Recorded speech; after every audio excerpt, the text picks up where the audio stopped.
Hello दोस्तों, बुद्ध पूर्णिमा यानी कि 12 मई 2025 और आज है पीपल पूर्णिमा और बैसाखी पूर्णिमा।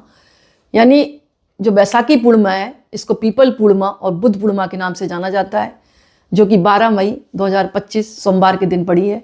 आपको बहुत बहुत शुभकामनाएं, बधाई। आज मैं आपको महात्मा बुद्ध के बारे में बताऊंगी, जिनका असली नाम था सिद्धार्थ गौतम।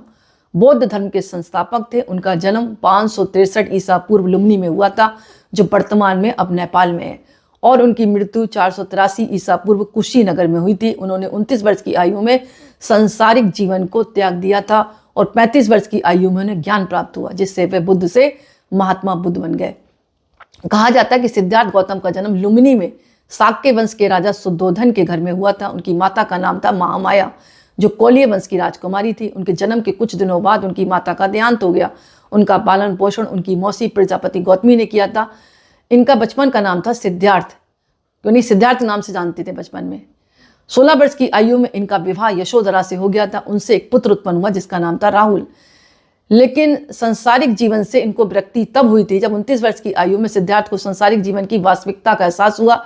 जब इन्होंने एक बूढ़े को देखा, बीमार को देखा, एक मृत लोगों को देखा, तो इनके मन में जिज्ञासा हुई कि सभी प्राणी बूढ़े होते हैं धरती पर और बीमार भी होते हैं, अंत में मर जाते हैं, और मतलब इसके मूल कारण को वो खोजने निकल पड़े। उनकी तपस्या के माध्यम से उनको दुखों के कारणों को समझने और मुक्ति पाने का मार्ग खोजने का उन्होंने फैसला ले लिया, और उनको कामयाबी भी मिली इस चीज़ों में। कहा जाता है कि सिद्धार्थ ने तपस्या और ध्यान के माध्यम से ज्ञान प्राप्त किया। 35 वर्ष की आयु में उन्हें बुद्ध तत्व की प्राप्ति हो गई, यानी बुद्ध से वो महात्मा बुद्ध हो गए, उनको असली ज्ञान प्राप्त हुआ। कहा जाता है कि अष्टांगिक मार्ग भी इन्होंने अपनाया था। बुद्ध ने अपने ज्ञान को अष्टांगिक मार्ग के रूप में संक्षेपित किया, जो दुख से मुक्ति का मार्ग है। इन्होंने अष्टांगिक मार्ग में सत्य, विचार, भाषण, कार्य, जीविका, प्रयास, ध्यान, एकाग्रता भी शामिल है। बुद्ध की शिक्षाओं में दया, उदारता, करुणा जैसे गुणों पर जोर दिया गया। इन्होंने सार्वभौमिक सत्य का भी उपदेश दिया। ब्रह्मांड में कुछ भी नष्ट नहीं होता, सब कुछ बदलता है, और कारण और प्रभाव पर भी इन्होंने बात की।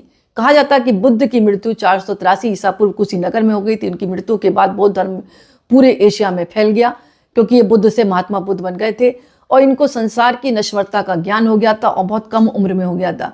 इन्होंने कहा जो भी व्यक्ति पैदा हुआ है वो बूढ़ा होगा, बीमार भी होगा और अंत में मर जाएगा, तो फिर जिंदगी का क्या फायदा।